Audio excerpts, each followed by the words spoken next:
இப்ப நம்ம லாங்குவேஜ் பத்தி பேசணும், ஃப்ரேம்வொர்க்கை பத்தி பேசணும். ஒரு சைட் ட்ராக்கா இப்போ ஒரு கான்செப்ட் கத்துக்கணும்னு வச்சுக்கோங்களேன். இப்போ நான் for example test driven development in general ம்ஹும். எப்படி அப்படின்னு கத்துக்கணும். ஆர் மேபி இன்னும் ஸ்பெசிஃபிக்கா ஓஆத் எப்படி ஒர்க் ஆகும் அப்படிங்கறத கத்துக்கணும் அப்படின்னாக்கா அதுக்கும் இதே அணுகுமுறையை வந்து இதுல இன்னொரு கையாளலாம். லேர்னிங் டெக்னிக் எனக்கு எஃபெக்டிவா இருந்துச்சு என்னன்னா, இப்ப நம்ம பயாலஜில ஒரு லெசன்ல, நான் பயாலஜி கிடையாது, பட் நிறைய பேர் பாத்தீங்கன்னா அந்த தவளையை கட் பண்றது வந்து ஒரு லெசனா இருக்கும். ம்ஹும். எப்படி வந்து எனக்கு தெரியல இப்ப இருக்கான்னு, பட் ரியலாவே வந்து பாத்தீங்கன்னா தவக்கலையோ இல்ல காக்ரோச் இல்ல ஏதாவது ஒன்னத்தை கட் பண்ணி டைசெக்ட் பண்ணி லேர்ன் பண்ணுவாங்க. அதுல ம்ஹும். இன்னொரு விதமான லேர்னிங் இருக்கு. என்னன்னா, நீங்க ஒரு தவக்கலையே கிரியேட் பண்ணா எப்படி இருக்கும் அப்படிங்கிற லேர்னிங். அதாவது ஒண்ணு டைசெக்ட் பண்ணி கத்துக்கலாம், இல்ல கிரியேட் பண்ணி கத்துக்கலாம். இப்ப ம்ஹும். உதாரணத்துக்கு இப்ப உங்களுக்கு வெப் சர்வரை பத்தி கத்துக்கணும் அப்படின்னா, வெப் சர்வரை யூஸ் பண்ணியும் கத்துக்கலாம், இல்ல நீங்க ஒரு வெப் சர்வரை கிரியேட் பண்ணியும் கத்துக்கலாம். இல்ல ம்ஹும். நீங்க கிரியேட் பண்ணி கத்துக்கிட்டீங்கன்னா என்னோட லேர்னிங் வந்து இன்னும் வந்து ஸ்ட்ராங்கா இருக்கும் அப்படிங்கிறது ஒரு ஒரு ஸ்கூல் ஆஃப் தாட்ஸ். ஓகேங்களா? சோ அந்த ஆங்கிள் பாத்தீங்கன்னா, இப்ப இதே எடுத்துப்போம். இப்ப டெஸ்ட் ட்ரிவன் டிசைன் டெவலப்மெண்ட் எடுத்துப்போம். அது வந்து ம்ஹும். பாத்தீங்கன்னா, நீங்க வந்து இந்த மாதிரி கிரியேட் பண்ண முடியாது, ஏன்னா அது வந்து கான்செப்ட். ஸோ அப்ப என்ன பண்ணலாம் அப்படின்னு பாத்தீங்கன்னா, you take some project which you did. அது வந்து ம்ஹும். எப்படி டெஸ்ட் ட்ரிவன் டெவலப்மெண்ட்ல பண்ணுவாங்க.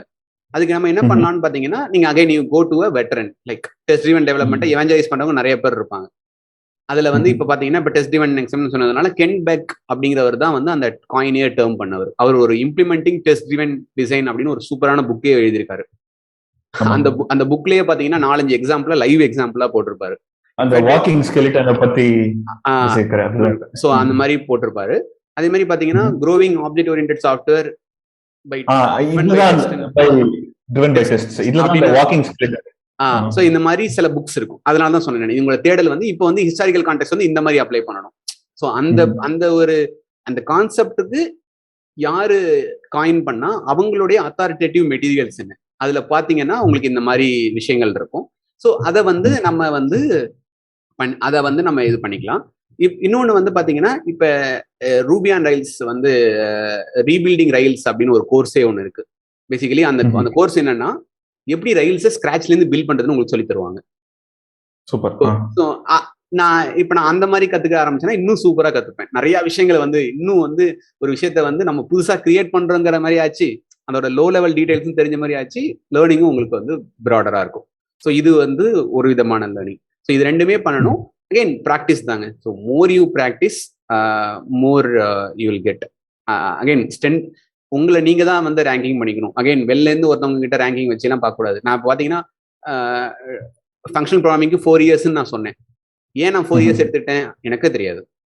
2 years கூட இருந்திருக்கலாம், 6 years கூட இருந்திருக்கலாம். It's all about I felt okay NF, okay grow ஆயிட்ட அப்படிங்கிற அந்த ஃபீலிங் உங்களுக்குள்ள வரும். உங்களுக்குள்ள வரும்போது நீங்க ஸ்விட்ச் பண்ணிக்கணும். டில் that point you just carry on. இப்போ நீங்க வந்து உங்க தவளை எக்ஸாம்பிள்க்கே போலாம். நீங்க வந்து தவளையை கிரியேட் பண்றத பத்தி பேசுனீங்க.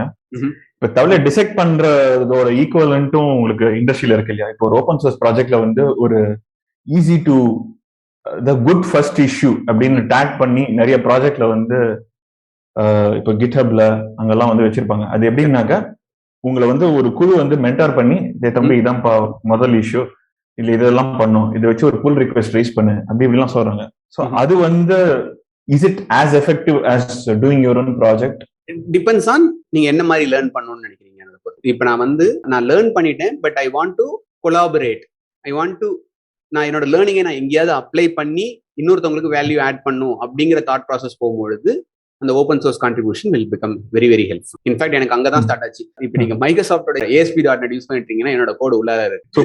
ஓகேங்களா? சோ ரொம்ப ரொம்ப சந்தோஷமான ஒரு விஷயம். இப்போ வந்து நான் பெருசா வந்து எனக்கு அது தெரியல, பட் இது நான் இப்போ சொல்றது வந்து அட்லீஸ்ட் ஒரு 8 years பேக் நான் வந்து ஃபர்ஸ்ட் டைம் வந்து F# வந்து சில விஷயங்கள் பண்ணேன். அது பண்ணும்போது அந்த ஜேசான் லைப்ரரியில ஏதோ சம்திங் மிஸ் ஆயிருந்துச்சு. அதை நான் போய் அங்க போய் ரைஸ் பண்ணி அந்த ரெக்வஸ்ட் வந்து உள்ளார போச்சு. அந்த ஃபீலிங் இருந்துச்சு தெரியுமா? அமேசிங்கான ஒரு ஃபீலிங்.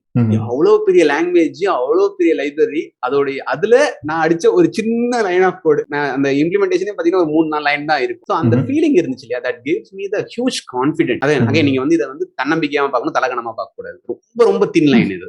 ஓகேங்களா? நான் அதுக்கே கான்ட்ரிபியூட் பண்ணிட்டேன் அப்படின்னு பார்த்தா தலகணம். அட்லீஸ்ட் அதை எங்க இருந்தோ ஒரு கிராமத்துல இருந்து வந்து அவ்வளவு பெரிய இதுல நீ பண்ணிட்டடா, நீ கெத்துறா அப்படின்னு உங்களுக்குள்ளே நீங்க சொல்லிக்கணும். அகைன் இது வெளியே சொல்லக்கூடாது. நான் சின்ஸ் நீங்க இந்த கேள்வி கேட்டதுனால சொன்னேன். ஏன்னா நிறைய பேருக்கு வந்து அந்த கான்ஃபிடன்ஸ் ஃபேக்டர் தான் வந்து மிஸ்ஸிங்கா இருக்கு. ஈவன் தோ நிறைய பேர் வந்து டெக்னிக்கலா ஸ்ட்ராங்கா இருந்தாலும் அந்த கான்ஃபிடன்ஸ் ஃபேக்டர் இல்லாததுனால அவங்களால வெளில வந்து எங்களால எக்ஸிபிட்டே பண்ண முடியும். ஸோ இந்த ஓப்பன் சோர்ஸ் கான்ட்ரிபியூஷன்லாம் என்ன பண்ணுன்னா it builds your confidence. So அந்த கான்ஃபிடன்ஸ் பில்ட் ஆக the way you see things will change. நீங்க உங்களோட பிஎஸோட இன்டராக்ஷன் will change. அகைன் தலகணத்தை கொண்டு போகாம அது தன்னம்பிக்கையோட முடிச்சுட்டு அடுத்த லெவலுக்கு எடுத்துட்டு போனா அது வந்து ஒரு நல்ல விஷயமா இருக்கும். அகைன் நீங்க ஷோகேஸ் பண்றதுக்காகவும் பண்ணக்கூடாது. ஸோ எதுக்காக பண்றோங்கிற ஒரு இன்டென்ஷன். பட் ஓப்பன் சோர்ஸ் வந்து ஒரு கான்ஃபிடன்ஸை பில்ட் பண்ணும். ஒரு பீரியட் ஆஃப் டைம் என்ன நடக்கும்னு பாத்தீங்கன்னா, நான் F# கம்யூனிட்டியில வந்து கிட்டத்தட்ட ஒரு 3 years டிராவல் பண்ணேன். இந்த மாதிரி ஓப்பன் சோர்ஸ் லைப்ரரிஸ் கான்ட்ரிபியூட் பண்ணிட்டு இருந்தேன். அப்புறம் நான் 2-3 ஓப்பன் சோர்ஸ் லைப்ரரிஸ் கிரியேட் பண்ணேன்.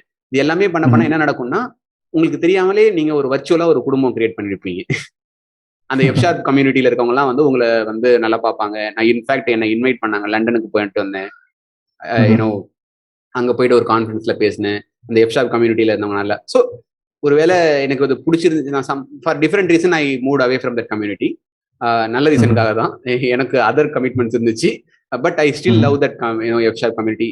ஸோ அந்த மாதிரி உங்களுக்கு ஒரு வர்ச்சுவலா உங்களுக்கு ஒரு ஃபீல் பில்ட் ஆகணும் அப்படின்னு நினைச்சீங்கன்னா தட்ஸ் அனதர் திங். ஸோ இந்த மாதிரி உங்களுடைய நீங்க என்ன எக்ஸ்பெக்ட் பண்றீங்க, லைக் இப்போ நீங்க லேர்னிங் அப்படின்னு பாத்தீங்கன்னா நீங்க ஓனா பண்ணலாம். ஓகே, நீங்க லேர்ன் பண்ணிட்டீங்க, I want to make an impact, I want to be part of something. இப்போ உதாரணத்துக்கு எத்தனை தடவை தான் நம்ம வந்து கன்சியூம் பண்ணிட்டே இருக்கிறது, லெட்ஸ் கிரியேட், அந்த மோடுக்கு நம்ம போகணும் அப்படிங்கிற மைண்ட் செட்லாம் இருந்தீங்கன்னா open source is the best way. And open source மூலயமா வந்து நிறைய மக்களை இன்னும் நிறைய ரீச் பண்ண ஆரம்பிப்பீங்க, இன்னும் நிறைய விஷயங்கள் கத்துக்க ஆரம்பிப்பீங்க. இப்போ உதாரணத்துக்கு நீங்க இப்ப சொன்னீங்க இல்லையா, குட், அப்ப நீங்க வந்து பாத்தீங்கன்னா புல் ரெக்வஸ்ட்னு ஒண்ணு இருக்கும், அதை பத்தி கத்துப்பீங்க. அப்ப அந்த புல் ரெக்வஸ்ட்லயே வந்து ஆட்டோமேட்டிக்கா வந்து கோட் ரிவ்யூ பண்ணி கமெண்ட்ஸ்லாம் வரும், லிண்டிங்னு சொல்லுவாங்க, அதை கத்துப்பீங்க. ஸோ அதாவது நீங்க இந்த தேடல்ல நீங்க ஒரு ஸ்டெப் எடுத்து வச்சீங்கன்னா உங்களுக்கு வந்து 2-3 விஷயம் 4 விஷயம் புதுசா லேர்ன் பண்ண ஆரம்பிப்பீங்க. ஸோ அதனால வந்து இட் இஸ் ஆல்வேஸ் பெனிஃபிஷியல். ஏதாவது ஒரு ட்ராக்ல பெனிஃபிட் ஆகும். இப்போ இந்த கம்யூனிட்டி எடுத்துட்டீங்கன்னு வச்சுக்கோங்களேன், நான் அந்த F# ஃபவுண்டரோட நான் மீட் பண்ண சான்ஸ் கிடைச்சது. அவரோட இன்ட்ராக்ஷன்ல வந்து I learn lot of things. So you never know, நீங்க இன்னைக்கு நம்ம பண்ற ஒரு சின்ன ஒரு விஷயம் அந்த பட்டர்ஃப்ளை எஃபெக்ட் மாதிரி எங்க போய் நமக்கு எப்படி ஹெல்ப்ஃபுல்லா இருக்குங்கிறது தெரியாது. Do it for the love and joy. சூப்பர்ங்க. லேர்னிங் வந்து அத்தாரிட்டேட்டிவா ஒரு மென்டர் இருந்து கத்துக்கணும், அதெல்லாம் ஓகே. இதோட opposite end of the spectrum பாத்தீங்கன்னாக்கா, should I document my learning journey? இப்போ நீங்க வந்து you are walking the talk, you are talking the talk. நீங்க வந்து லேர்ன் CS எப்படி நீங்க கல்வியை பில்ட் பண்ணீங்க, இந்த ஜேர்னி வந்து டாக்குமெண்ட் பண்றீங்க. இது எல்லாரும் பண்ணணும் அப்படின்னு நீங்க நினைக்கிறீங்க? ரொம்ப ரொம்ப டஃப்பான ஒரு விஷயம். எல்லாராலையும் பண்ண முடியுமா அப்படின்னு கிடையாது. In fact I am also struggling. ஏன் இதை டாக்குமெண்ட் பண்ண முடியல? அதுக்கு முன்னாடி ஒரு கேள்வி என்னன்னாக்கா, எதுக்கு நம்ம லேர்னிங் ஜேர்னியை வந்து நம்ம டாக்குமெண்ட் பண்ணணும்? அதனால உலகத்துக்கு என்ன பிரயோஜனம்? நம்ம எக்ஸ்பர்ட்னு பாக்குறவங்க வந்து ஸ்ட்ரகிள் ஆகவே மாட்டாங்க அப்படின்னு நம்ம ஒரு பெர்செப்ஷன் இருக்கும். நீங்க சொன்ன அத்தாரிட்டி இதுதான், அதாவது it's a corollary of that statement. இப்போ வந்து அவங்க எல்லாம் வந்து ஏற்கனவே ரியாக்ட பத்தி பேசிட்டாங்க. What is to be set has already been said, but it needs to be said again. இப்போ வந்து நான் என்ன புதுசா, what value am I going to create in this world by documenting my learning journey? First beneficiary வந்து நீங்க தான். நீங்க யாருக்குமே ஷேர் பண்ணலனாலும் பரவாயில்ல. உதாரணத்துக்கு நான் இப்ப ரைட் நவ் வந்து பாத்தீங்கன்னா, இப்ப கல்வி ஃபைல வந்து ஆர்டர் ஹிஸ்டரி பேஜ் வந்து ரெடி பண்ணிட்டு இருக்கேன். ஓகேங்களா? இன்னைக்கு நான் வந்து இம்ப்ளிமெண்ட் பண்ணும்போது என்னோட மைண்ட் செட் எப்படி இருக்கும்னு பாத்தீங்கன்னா, இந்த ஃபீச்சரை நான் எப்படி இம்ப்ளிமெண்ட் பண்றதுங்கிற மைண்ட் செட் மட்டும் தான் இருக்கும். எப்படி இருக்கும், எப்படி டிசைன் போறது, இம்ப்ளிமெண்ட் பண்றது.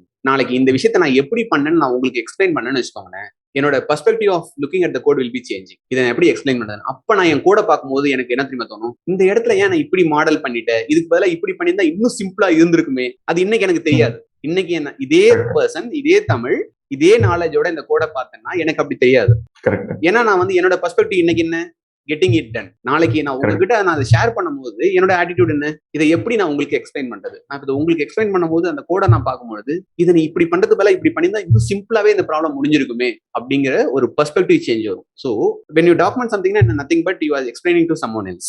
We are recording our perspective. Exactly. So அப்படி நம்ம பார்க்கும்போது என்ன நடக்கும்னு பாத்தீங்கன்னா, இட்ஸ் ஆல் அபவுட் அந்த ஒரு ஸ்டெப் பெட்டர் அப்படின்னு நான் ஆங்கிள் பாத்தீங்கன்னா இது எல்லாமே வந்து ஹெல்ப்ஃபுல்லா இருக்கும். ஸோ இந்த இடத்துல வந்து ஃபர்ஸ்ட் பெனிஃபிஷியரி நீங்க தான். உங்களுடைய நீங்க நான் பிளாக் எழுத ஆரம்பிக்கும் போது எக்கச்சக்கமான விஷயங்கள் மாறிச்சு. இது இன்னும் நான் எப்படி எக்ஸ்பிளிசிட் லேர்ன் பண்ணலாம். இன்ஃபேக்ட் ரிச்சர்ட் ஃபேமன் நினைக்கிறேன் சொல்லியிருப்பாரு, இல்ல ரியல் லேர்னிங் வந்து when you teach someone ஆமா. else அப்படின்னு சொல்லிட்டு எக்ஸ்பிளைன் பண்ணும்போது தான் சோ அதனால அது உங்களுக்கு பெனிஃபிட்டுங்க. ஃபர்ஸ்ட் யார் பெனிஃபிட் ஆகுறாங்களோ இல்லையோ உங்களுக்கு அது பெனிஃபிட்டா இருக்கும். அண்ட் ரெண்டாவது விஷயம் நான் சொன்ன மாதிரி அந்த கிரிக்கெட் எக்ஸாம்பிள் போறேன். ஒரு 22 பேர் இருக்காங்கன்னா எல்லாருமே சூப்பரா விளையாடுவாங்களும் ஒருத்தவங்க 2 பேர் தான் உங்களுக்கு பிடிக்கும். So somewhere down the internet கண்டிப்பா உங்களோட style someone will love. So someone will become a fan, someone will touch your life. So எல்லாருமே வந்து கண்டிப்பா நான் இன்ஃபேக்ட் நான் லேர்ன் சிஎஸ் தமிழ் ஆரம்பிக்கும் போது எக்கச்சக்கமான விஷயங்கள் வந்து நான் பண்ணணும்னு நினைச்சது வந்து மெயினான இது எல்லாத்தையும் நீங்க சம்மப் பண்ணீங்க அப்படின்னாலே த impact that I want to leave in the world.